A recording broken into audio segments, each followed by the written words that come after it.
மூடி அக்கணமே உருமாறி வந்தாயே பச்சையம்மா.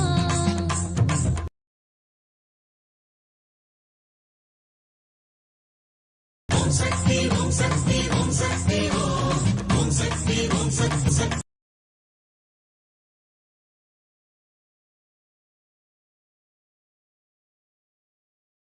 ஓம் சக்தி ஓம் சக்தி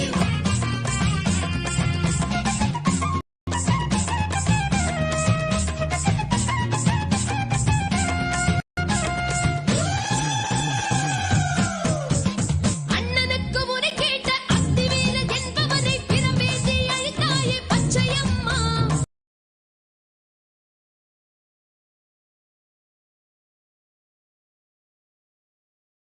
உக்ரவீரன் அத்திவீரன் செய்திட்ட பிழை பொறுத்து உயிர் காத்த செய்யம்மா. தீராத நோய் தீர்த்து ஓடாத பேய் ஓட்டி ஊர் போற்ற நின்றவளே பச்சையம்மா. ஓம் சக்தி ஓம் சக்தி ஓம் சக்தி உலகெங்கும் ஓம் சக்தி ஓம் சக்தி ஓம் சக்தி ஓம் சக்தி ஓம் சக்தி உலகெங்கும் ஓம் சக்தி ஓம் சக்தி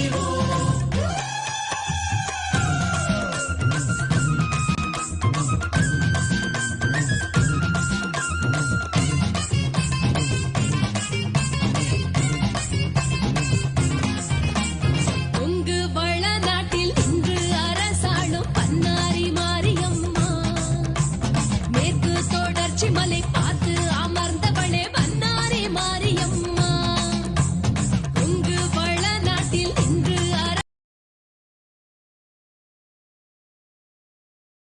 அரசாளும் பன்னாரி மாரியம்மா.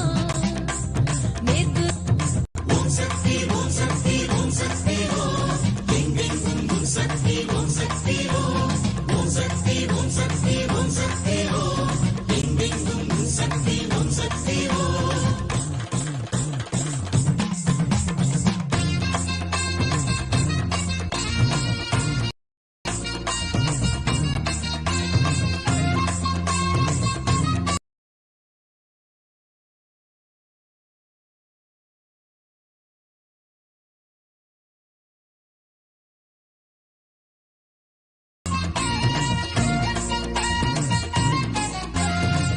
சுற்றுக்குள் போர்லிங்க உருகாட்டி சுயபாக மலர்ந்தாயே பன்னாரியே.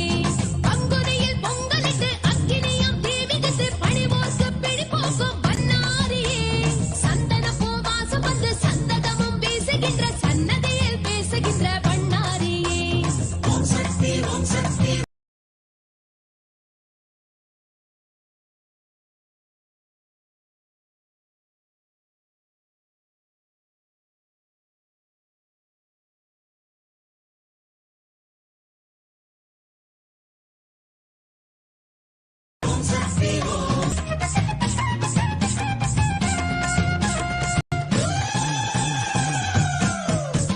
வீரம் செறிந்தாட கோர முகம் காட்டும் மடப்புறம் காளியம்மா.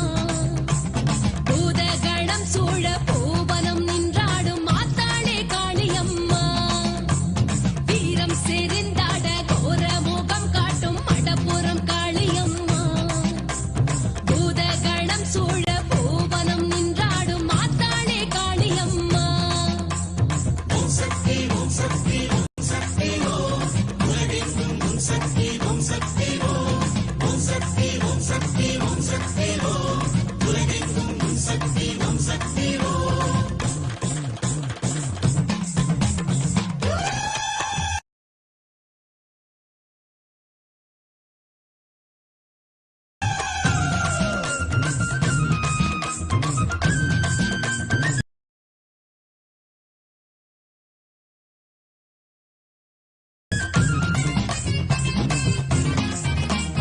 அடக்கி வடகரையில் வளமோங்கும் பதினின்று வருவோர்க்கு வழிகாட்டும் காளியம்மா.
மாமன்னன் ராஜசிங்கன் கண் பார்வை மீட்டு தந்த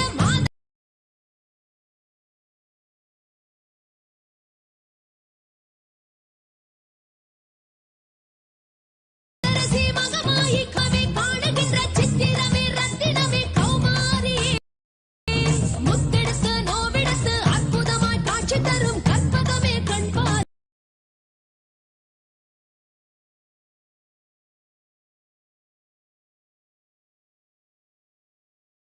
கௌமாரியே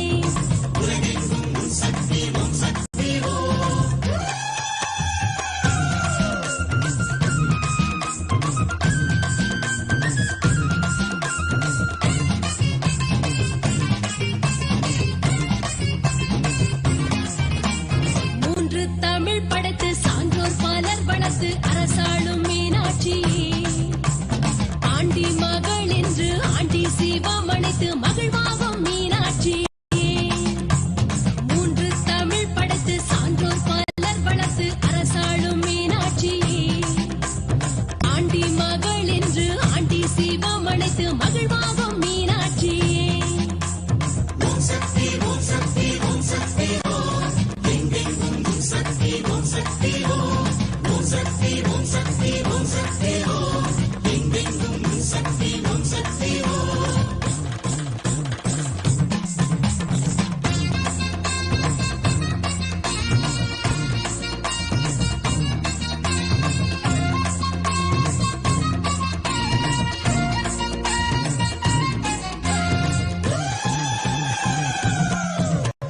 நான் மாடக் கூடல் என்று பார்ப்போற்றி பதிதேற்றும் தலவாழும் மலைமகளே மீனாட்சியே கால்மாறி சிவமாட கண் கொண்டு பார்க்கின்ற பெரும்பேறு பெற்றவளே மீனாட்சியே கைலாய பர்வதத்தை கண்ணெதிரே பார்த்தது போல் மாமதுரை தலம் கண்டோம் மீனாட்சியே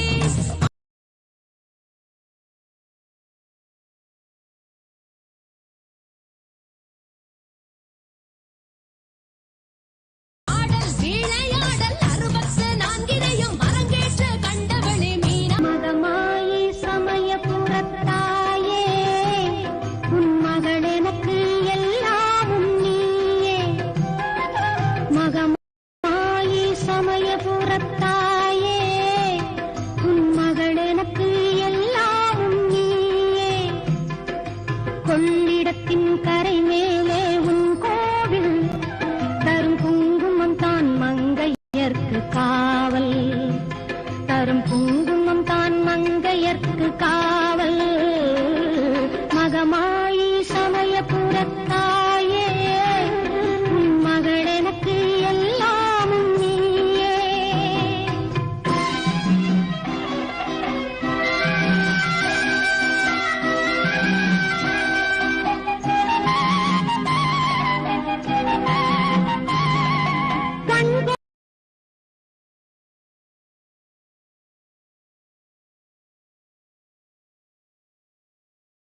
கொடுக்கும் கண்ணபுர தேவி அருட்கருவாலயமலை செல்வி மூவிலை வேல் கை கொண்ட காளி பகை முடிக்க வந்த எங்கள் முத்துமாரி மகமாயி சமயபுரத்தாயே உன் மகள் எனக்கு எல்லாமும் நீயே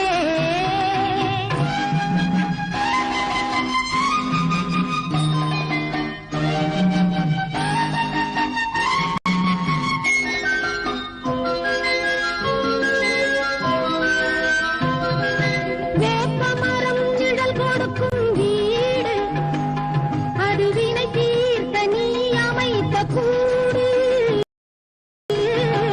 வேப்பமரம் நிழல் கொடுக்கும் வீடு அது வினை தீர்த்த நீ அமைத்த கூடு திருநீரே அம்மா உன் மருந்து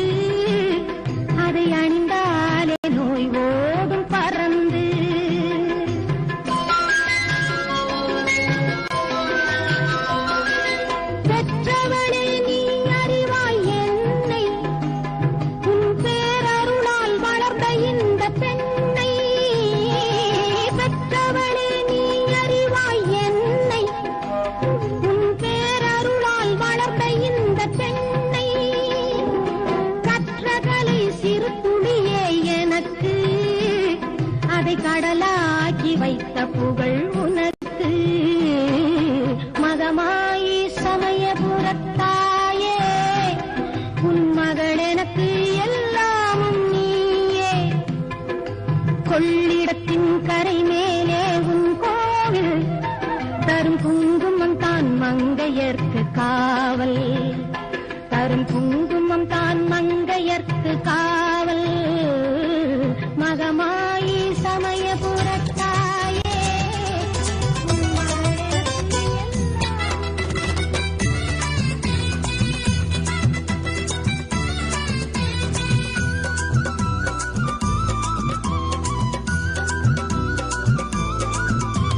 பாசமுள்ள மாறி பாளையத்துக்காரி பாராளும் தேவி பவானி தாயே. வேப்பஞ்சேலக்காரி வேதாந்த மாறி வீராப்புக்காரி பவானி தாயே. நெருப்பா இருப்பா நினைச்சா குளிர்ந்திடுவா, பொறுப்பா இருப்பா கொடுப்பா வரவரமா பாசம். ஓம் ஓம் ஓம் ஓம் ஓம்.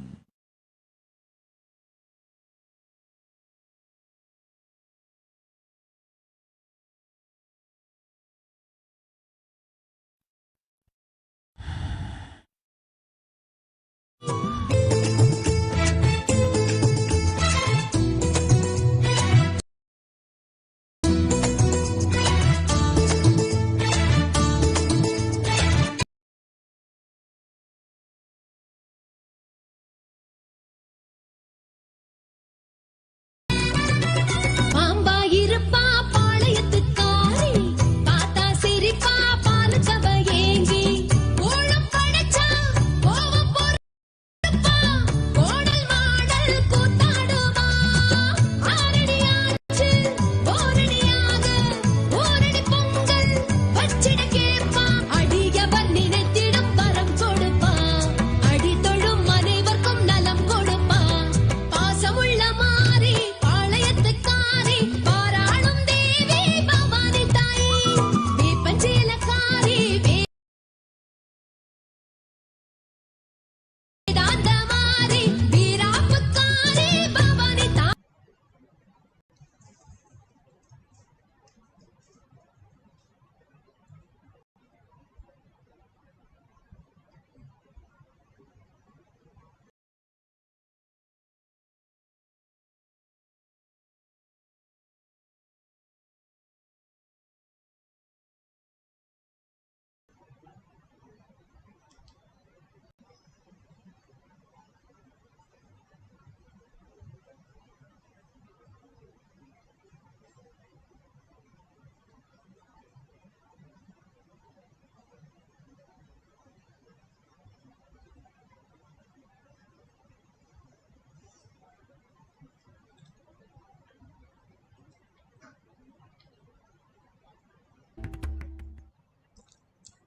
Let's start with the Sadguru Vandanam.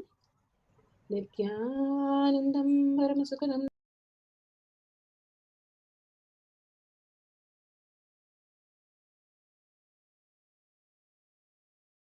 Kevalam Jnanamurtim Dvandvatītam Gaganasadushnam Tattvamasyaadilakshmyam Ekam Nityam Vimalamachalam Sarvadi Sakshibhutam Bhavatītam Trigunarahitam Sadgurum Tam Namami. Nityanandam, let's go through the disclaimers. Security measures. No photography, video, audio recording. Important cautions.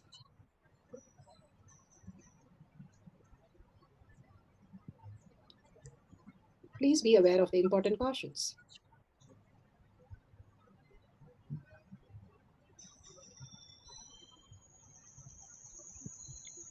What is spa manifestation? Let's hear from Bhagwan himself explaining what is spa manifestation. All the 25 states of consciousness, when they happen in you, due to your chemicals and hormones ups and downs, it is powerlessness. When it happens in you, out of your free will and consciousness, it is powerfulness. That's all. When you fall into sleep, it is powerlessness. When you enter into sleep, it is powerfulness. When you fall into dream, it is powerlessness. When you decide to dream, it is powerfulness. So I've added the ultimate powerfulness, Turyatita, in your whole being and doing. Manifest all the powers. Understand, power manifestation is nothing but cognitive shift. It is not work. It is cognitive shift. Understand? It is just cognitive shift. It's not work. Work is a 4-letter word. Power manifestation is cognitive shift. Playing with life. Playing with being alive. Static matter, dynamic activity, strategic existence. All these three has no boundary. You are one with it. You are alive in everything. Everything listens to you. Everything decides as you want. Power manifestation is cognitive shift, raising your frequency, not work. Assured, measuring the effect of being. So beautiful, Bhagavan explained what is power manifestation. It's a powerful cognition shift, the perception that manifests as the perception shift in you, manifest as reality. Science of power manifestation is authentic, time-tested, scientific, and foolproof. Bhagavan is given the pramana, evidences for all of us to become superconscious beings. And here he gives the Shastra pramana. Shastra, the scriptures, are eternal, unchangeable truth. Evidence from the Shastra pramana is Veda Agamas. Apta pramana, the experience of the rishis, munis, ganas, nayanamas, alvars, siddhas, all of them are authority of Hinduism, manifesting all the powers of Paramashiva. Atma pramana.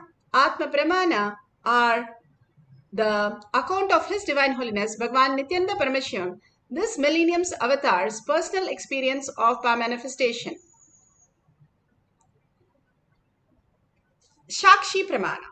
Shakshi, evidences from the experience of the devotees, disciple, followers all around the world initiated by Bhagavan into the science of power manifestation. Pratyaksha pramana. Pratyaksha, scientific, pramana, evidences. The measuring the effect of being in the enlightened state.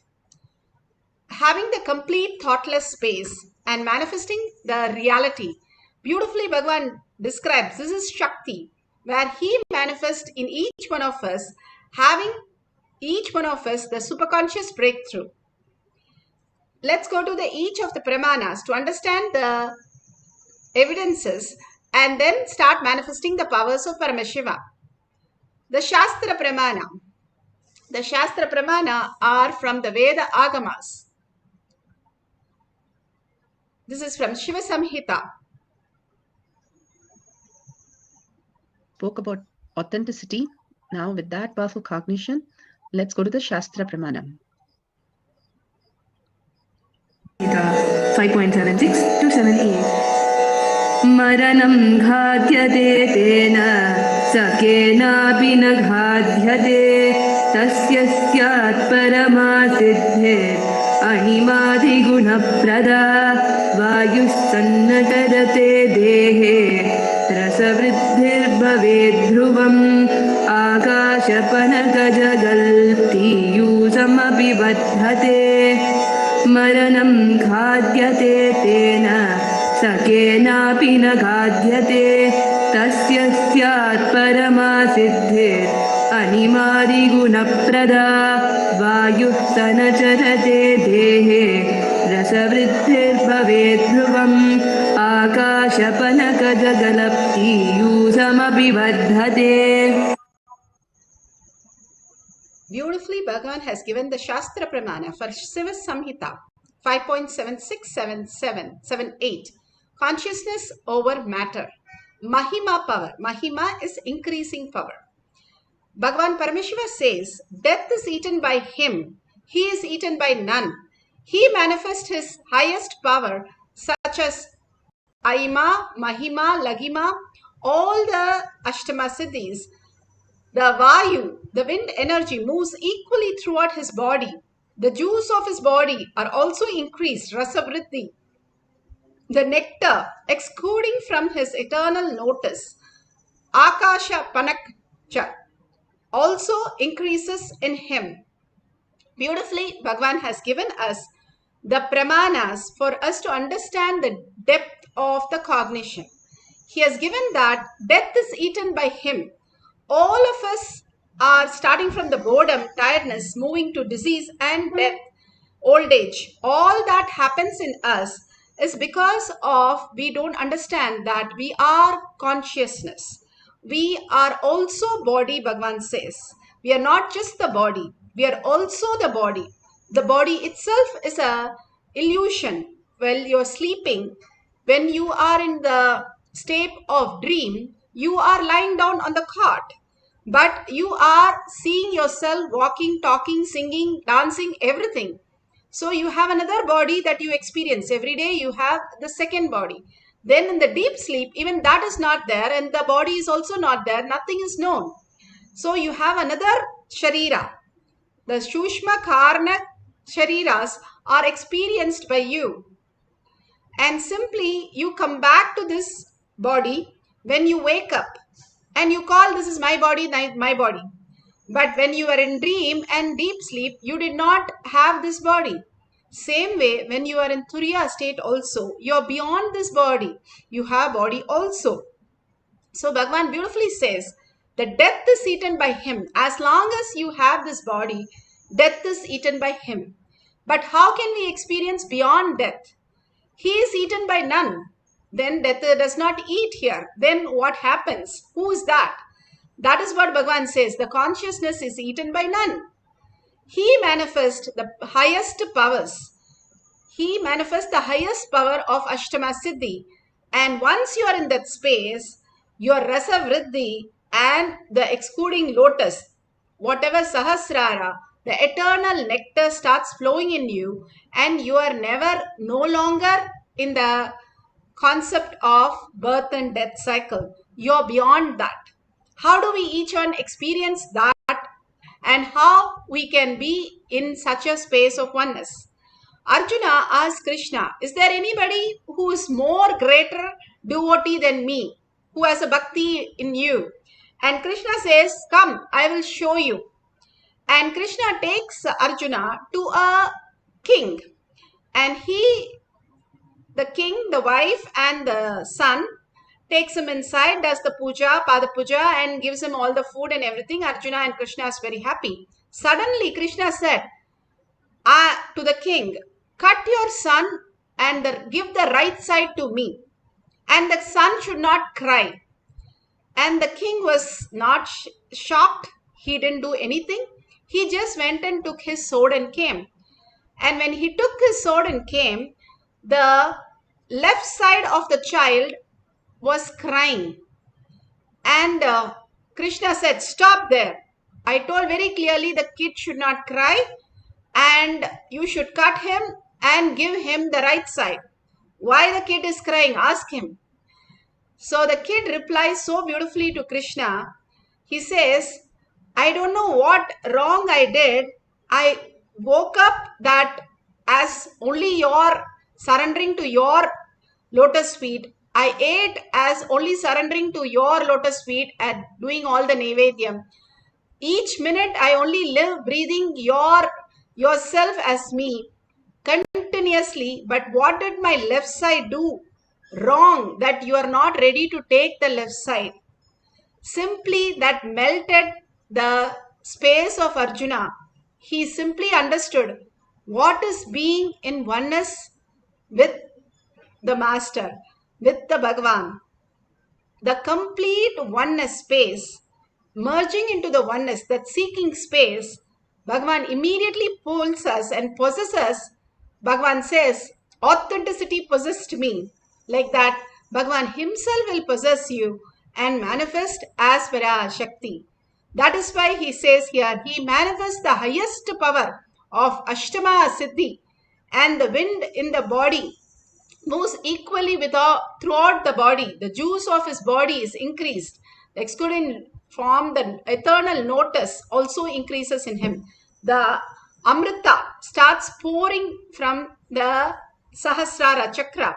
When you are in the oneness space with Paramashiva, you recognize who you are. The Paramashiva space in you. Simply you start melting that space of oneness. Now let's look at Apta Pramana. Apta Pramana are the Rishis, Munis, Ganas, Nayanamas, Alvars, Siddhas who have manifested the powers of Paramashiva. Here we have from the Periya Puranam the history of Manakanchara Nayanar. What did he do? This is from the reference poetry 885 to 901.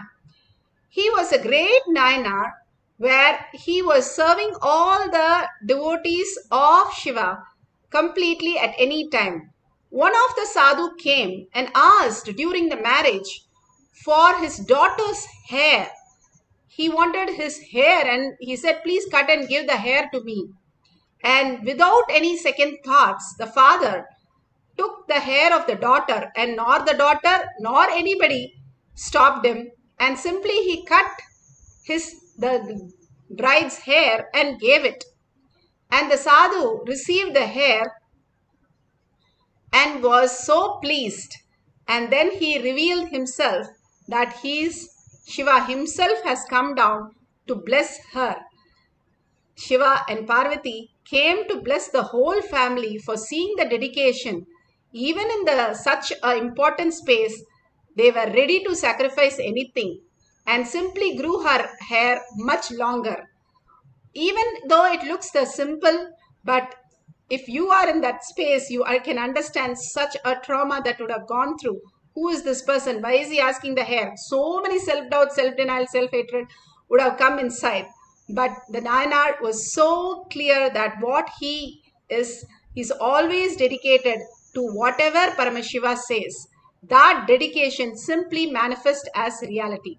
Let's go to Atma Pramana. Atma Pramana, Bhagavan himself explains, narrates, which was never done earlier.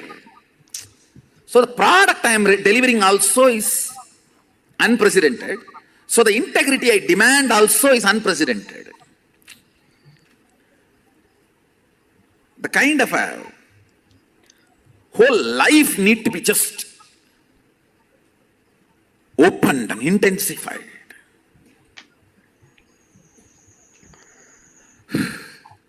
Kind of an intense connection I had with Arunagiri Yogeshwara. Even with that connection, it took 9.5 months to fully download the whole thing and to fully start manifesting the whole thing. With this initiation, you can change the size, shape of the organs. Understand? Just this one initiation, if you all master, you can just go on living whatever time you want. Because you just need to alter your organs and rejuvenate and freshen up, that's all. It's like every morning if you just switch the reboot button, press, control, delete and reboot, over. You go on living.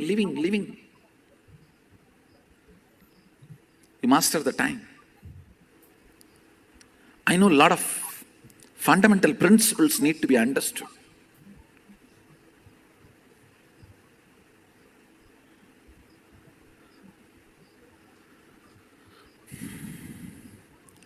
Unfortunately, humanity has moved so much away from nature. Even basic few things look so complicated and difficult.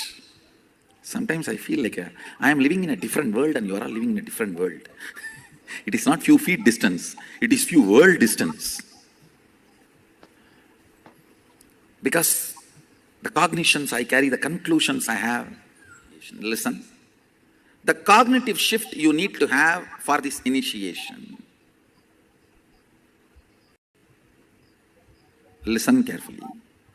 I'll repeat once more. Hinduism is not faith-based tradition. It doesn't demand your faith. It is integrity-based tradition. It means, Let me explain. Listen carefully. There are some fundamental understandings about the cosmos. You commit to understand that and be integrated to that. That's all. Some of the cosmic principles. No one owns anything. Only violence is sin. I'm not saying you can go and rob. If you rob and that fellow is affected by it, you will incur sin because he's suffering. Will create karma for you. But if nobody suffers, there's no suffering at all, you don't get any karma. Understand? You can't say, oh, let me just rob the water of the river. No. In Hindu tradition, even the river is a living energy.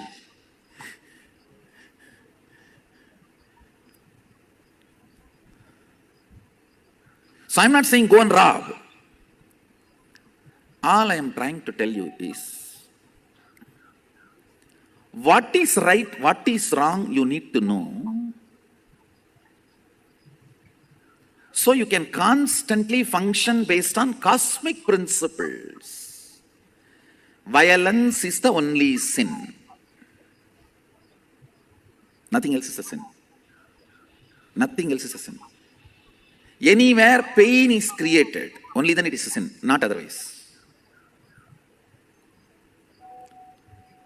But if someone blackmails you, oh, don't do that, then I will become painful, that doesn't come as a karma to you.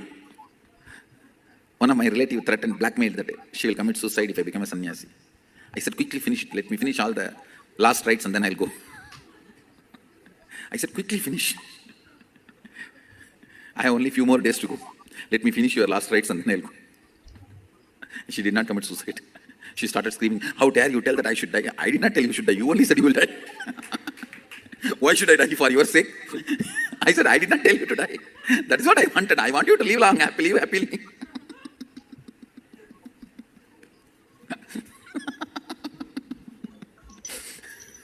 I did not tell you to die. You threatened me that you will die if I become sannyasi. In India, we have a funny kind of relationships. It is all about the social prestige. And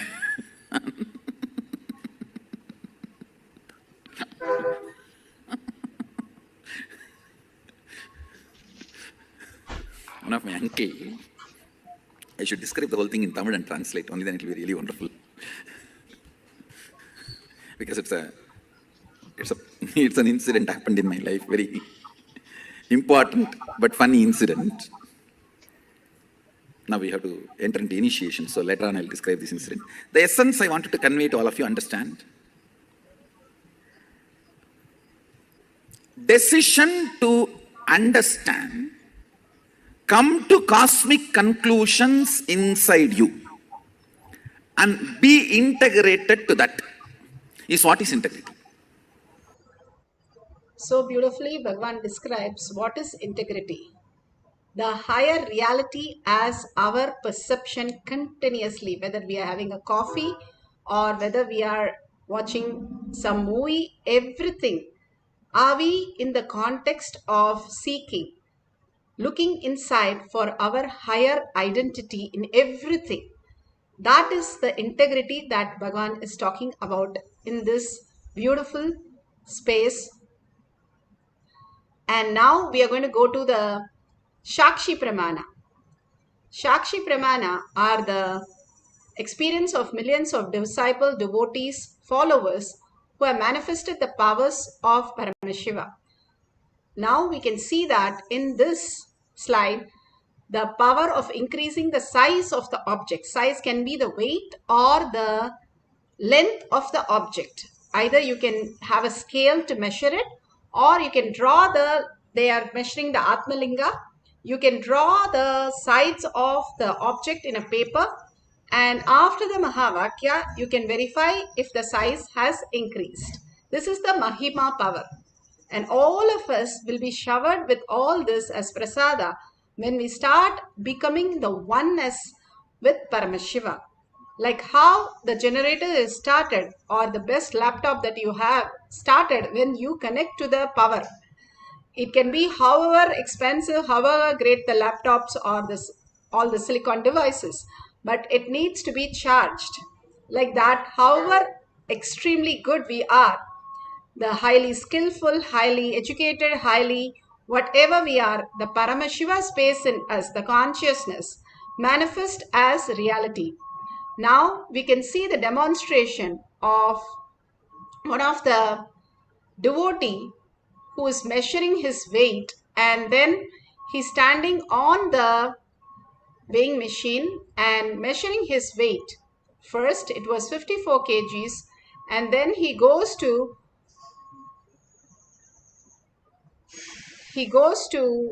lift the weight which is higher 3 times more than him without any practice. As you can see, he is 54.1 kgs. So 54 kgs. And on the bar, as I mentioned earlier, I got a little excited talking about this, is 115 kgs. And just to put this into perspective, I actually haven't lifted this weight in over 3 years. So what he's going to be doing is something I haven't trained and done in 3 years. And so I'm excited to see this. What he'll be comparing is up against, and again, this is very logical and there's a lot of numbers involved. He's lifting roughly 120 pounds more than somebody that is a beginner, which is completely insane because I'm assuming he hasn't been training. I don't know how long he's been training for, but I don't think he's been training very long. And so 120 pounds more than a beginner he'll be lifting, and he's lifting a weight that I haven't lifted in over 3 years. So I'll let him take this. So that's great. Srinivasa Maharaj, you can come up in the front.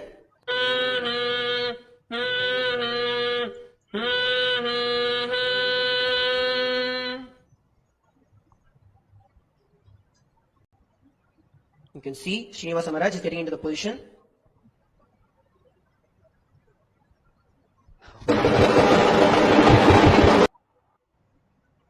So amazing, he was able to lift 3 times his weight. Amazing possibility that exists in each of us. The consciousness is much more possible to lift or to move, to increase all the Ashtama Siddhis when we understand that Paramashiva is the original space of you, which can manifest any of the reality. Now, if you want to increase the weight of an object, you can download the app that is on the screen. You can see, and you can go to Android or iPhone and increase the weight. You can download the app and make sure you measure few times to get a consistency. Okay, I have only this object which is 25 to 30 grams. It's again and again showing me between these two. Now I know that I have to increase it beyond 30, at least 5 to 10 points. That is what is the authenticity of manifesting power. Now we'll go to the instruction. If you have Jnananjan in your locket, your Kantamala, apply on your third eye and your temples. If you do not have, that's perfectly okay. In Kailash Kotiyar Manifesting Power Sessions, Bhagavan has initiated all of us who sit all over the world in this session will manifest powers. That is the initiation Bhagavan has given. So all of us can start manifesting this power. Please turn on the video, take a picture of the object that you're going to increase the weight or the length. We are going to change the size, increase Mahima power. So we can measure the object many times before we start so that we don't have any of the self-doubt, self-denial in us. And simply we'll be in the oneness space, enjoying that whole space of oneness and experiencing the weight increase of the object. Do not accept when the weight decrease. It has to be an increase in the object, or either in the length, height, or the weight of the object. Again, at the end of the Mahavakya, we'll have 2 cycles. At the end of the Mahavakya, you can measure again the object and see if it is increased. And many times you check before you post. So now sit straight with your head, neck and spine in a straight line. Visualize Paramashiva in your third eye deeply for you to experience that oneness. This is your command center. Even in science, that runs your brain. So you have Paramashiva in your command center. What happens to it? It exponentially goes into a higher consciousness, super consciousness. Same way, unclutch from every word, thought, body, action, everything that is other than Paramashiva in you. The visualization, the verbalization, the action, everything aligning to one thought current that I am Paramashiva, and manifesting as Parashakti with so much of joy and bliss, seeing her eyes, seeing her giving boons and taking off the karmas and blessing us, initiating us, and telling us how we can go over the karma, giving powerful cognition, all that she's showering on us. Be in that space, oneness with Parashakti. How you feel when you're sitting with your mother, so open, so light, so beautiful. Just be there, and you are the Parashakti in you. Awaken that mother dimension in you who is there, and manifest all your reality, all the health, wealth, and all the auspiciousness. Now chant the Mahavakya deeply from your navel center. Your navel connects to your mother, the umbilical cord, which is Bhagavan calls it integrity with your master. Simple integrity, simple obedience. Sit and chant the Mahavakya. Visualize in your third eye. Simply manifest the powers. Bhagavan says, even as scientifically 3 to 4 seconds of thoughtlessness is possible. But because you are initiated into the powerful space, you are manifesting the powers of Paramashiva. And more you're chanting and having an entanglement with Bhagavan in the quantum way. Bhagavan, anytime you watch the oneness capsule, you are mirroring Bhagavan in the quantum space. As long as we think we are the body, we are constantly having the boredom, death, disease, everything. As long as we raise ourselves to the quantum space, we do not have anything except the oneness space. So whenever you watch the oneness capsule, chant the Mahavakya, bring the Paramashiva space in your third eye, simply manifestation has to happen. And 21 seconds of holding that space, Bhagavan says, 21 Shana, you can experience the enlightenment itself. That's all. Seconds. Yes, it is seconds. You can experience the ultimate. So every day manifesting power raises you to that you are consciousness. You are not just the body. You are also the body and your consciousness. Let's start chanting the Mahavakya, rolling the camera, taking the pictures, and seeing how beautiful Bhagavan blesses you with the prasada, increasing the weight or the height or the length of the object. Let's start chanting loudly. Nityananda Paramashivoham. Om Nityananda Paramashivoham. Om Nityananda Paramashivoham. Om Nityananda Paramashivoham.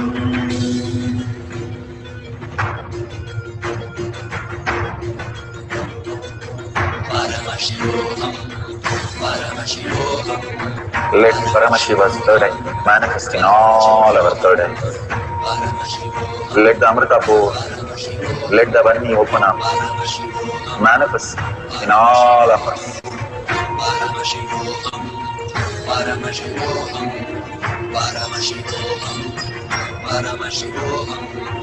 Let Paramashiva overflow, manifest the powers in all our third eyes. Om Nityananda Paramashivoham. Om Nityananda Paramashivoham. Om Nityananda Paramashivoham.